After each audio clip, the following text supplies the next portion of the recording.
The parole board is one of the few assets that victims have. They did the right thing. A St. Clair County man applauding the work done by the state parole board, why he believes the scrutiny they're facing is unjustified. And an unauthorized weekend party at Tuskegee University takes a dangerous turn. What one student says need to be done to help keep others safe. And the Alabama Crimson Tide on the rise after winning at home against Ole Miss. What Coach Saban has to say as he prepares to travel to Starkville. Live, local, late breaking. WVTM 13 News at 4 starts now. A Cropwell man applauding the actions of Alabama's parole board. Thank you so much for joining us this afternoon at 4. I'm Ian Wright. And I'm Brittany Decker. Last week, the ACLU called Alabama's parole rate as abysmally low, but a crime victim says that it's not about reaching a quota. WVTM 13's Lisa Crane is in Cropwell. Lisa, you spoke to him today. Yeah, John Hutchison has lived here on Logan Martin Lake for about 30 years now. And in 2006, he and his wife were the victims of a home invasion. He says he can speak to this issue from a crime victim's perspective. Now, Hutchison says his then son-in-law broke in armed with an assault rifle. Hutchison says he believes his plan was to murder him and his wife, burn down the house to get his inheritance. Now, when he heard the ACLU speaking out about the low parole rate, he says he felt compelled to defend the parole board and the job they do. The parole board is one of the few assets that victims have. They did the right thing.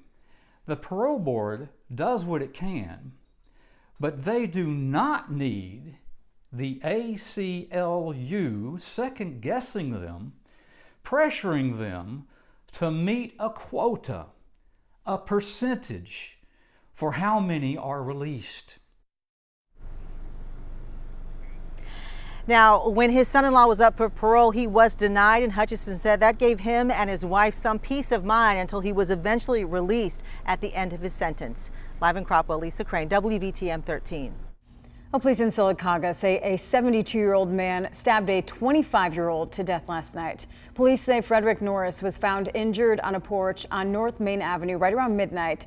Again, last night, first aid was performed until he could be transported to the hospital, and he later died there. Residents in the house and the suspect at this point are cooperating with police. No charges have been filed. Well, the man at the center of a 2-year-old homicide was in court today for an Anais Law hearing. Jalen Rayford is charged with killing Ariel Yarbrough back in 2021.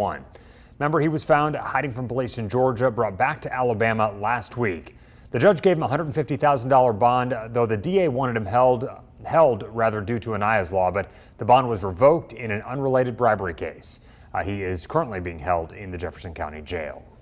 Police in Northport, they've identified the city's latest shooting victim. They say Demetrius Wyndham Jr. was shot in a home on Northwood Lake neighborhood about 7:15 last night. He later passed away at the scene. No one's been arrested at this point. Investigators say if you were in the area at the time, please give them a call.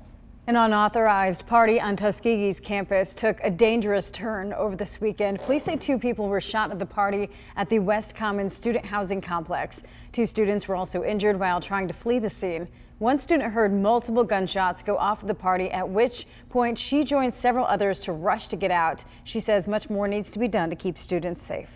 Have been instances where my dorm is right next to the front gate.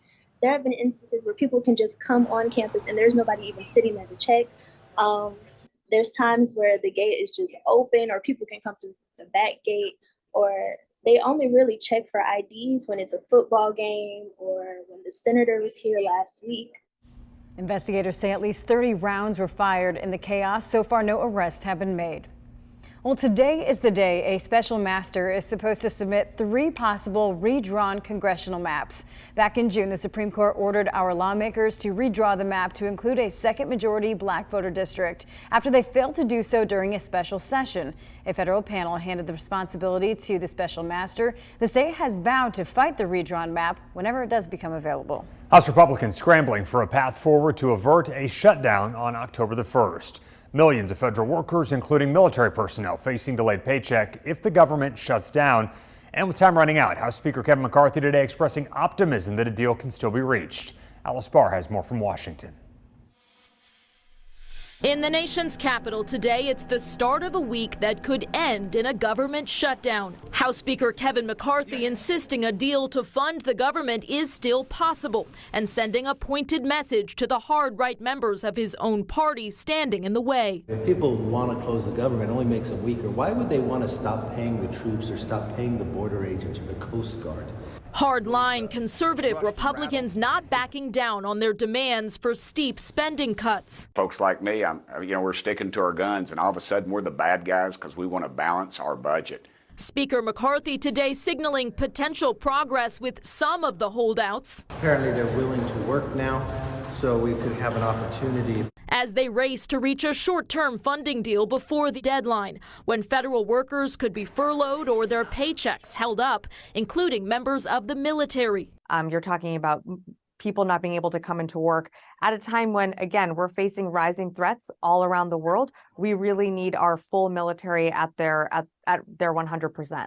The Biden administration making contingency plans to protect essential functions and warning of a shutdown's wide-ranging ripple effects. The risk of vital nutrition assistance for nearly 7 million mothers and young children who count on WIC. Americans counting on their leaders to keep a potential shutdown from damaging the economy, while so many are struggling to balance their own family budgets.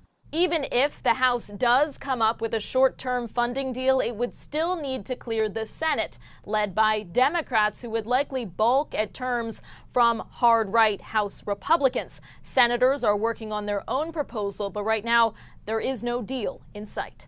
In Washington, Alice Barr, NBC News. Well, Alabama Congressman Robert Aderholt weighing in on those negotiations. It continues, saying in part it's a fluid situation, trying to get all 12 bills passed, but he says he remains determined to get it done before that deadline.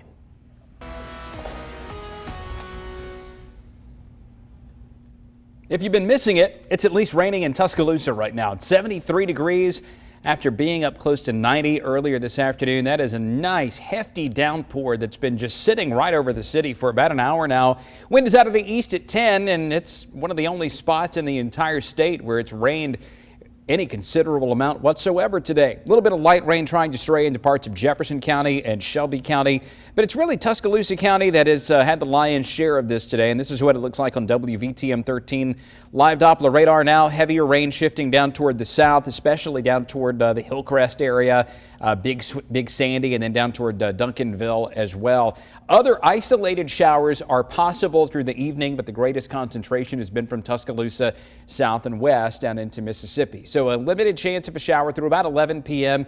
I think after midnight we drop it to about 10% because a brief sprinkle is still possible through the first part of tomorrow morning, but it certainly does not look like an extremely wet night or an extremely wet day again tomorrow. An isolated downpour possible. Temperature still above average on the way home from school coming up tomorrow afternoon.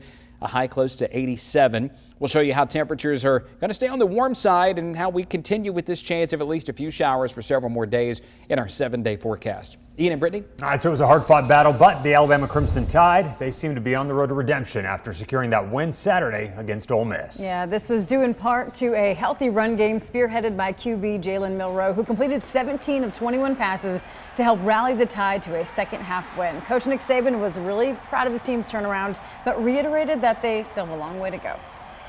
We had a couple times in the first half where we sort of self-destructed a little bit with the way we executed and some of the things that we did, and sort of eliminated some of those things in the second half and played much cleaner. And I think, played the way, we would like to continue to play. We'll hear much more from Coach Saban coming up at 5. And it was a different story for the Auburn Tigers as they were nearly wiped out in College Station by Jimbo Fisher's Aggies. Texas A&M, Max Johnson racked up more than 120 passing yards to help Texas A&M score 2 touchdowns in the third quarter to give the Tigers their first loss of the season. Auburn coach Hugh Freeze says that something needs to change before they face top-ranked Georgia this Saturday. It was a mixture of, I think, us not standing in there and making a throw, and then also some times where I don't think we had time to adequately step up and make the throw. So we've got to continue to work and coach that better, and get us more consistent and stay out of the negative play situation.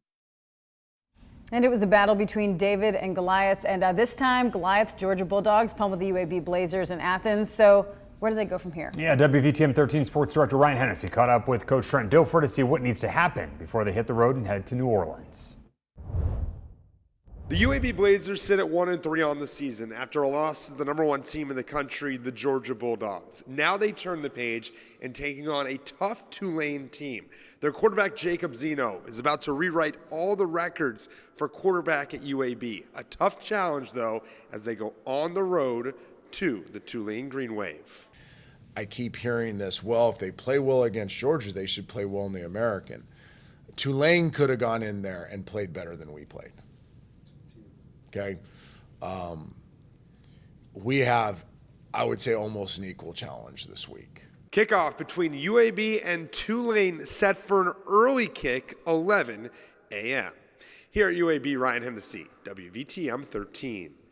So after a season full of scandal and tough losses, UA basketball team is hoping to turn a new leaf this upcoming season. They held their first fall practice today with 70% of Nate Oates' offense coming back after that heartbreaking loss in the NCAA tournament. You may also remember earlier this year, former Tide standout Darius Miles was charged in the murder of Jamea Harris, along with his friend Michael Davis. Both, by the way, have pleaded not guilty. We're continuing our fight to help feed thousands of families in our Neighbors Helping Neighbors food drive. This is going on all this week, and you can help out. You can drop off your donations at Enterprise Rent-A-Car locations. We're talking non-perishable items. Aaron Rick Carley was out there today. He was helping take some of those donations in, and he caught up with a couple who says they felt compelled to help neighbors when they heard about this. Why is it so important for you to help people like this? Oh, it makes you feel good, though. I mean, we just big on helping. We always into helping, so anytime the Lord just tell us to do it, we don't hesitate. We just move, I'm not arguing with that. Biff, yes, sir. Jessica, thank you. All right. Look at this, will you? That is what it's all about.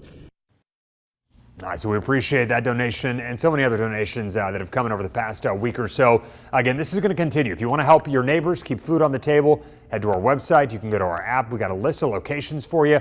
This is going to wrap up on Friday, so home stretch. We really want to get out there, and you can help us out over the next few days. I love that. We appreciate people going out of their way, right, and doing some good things. I want to take a look here at traffic conditions going into our Monday evening commute. I want to show you the Tuscaloosa area. This is what Jason was telling you about with some rain, some heavy rain coming down. We don't see any accidents in this area, so that's some great news, but do be careful if you are heading out on the roads. Overall downtown and the Birmingham metro area, we're looking okay. Some backups just starting to form. Let's take a live look outside Interstate 65. This is right near US 31. We are moving nicely this evening. We'll keep you updated though with any changes. All right, so a little girl in Michigan going on an adventure with her beloved pet dogs where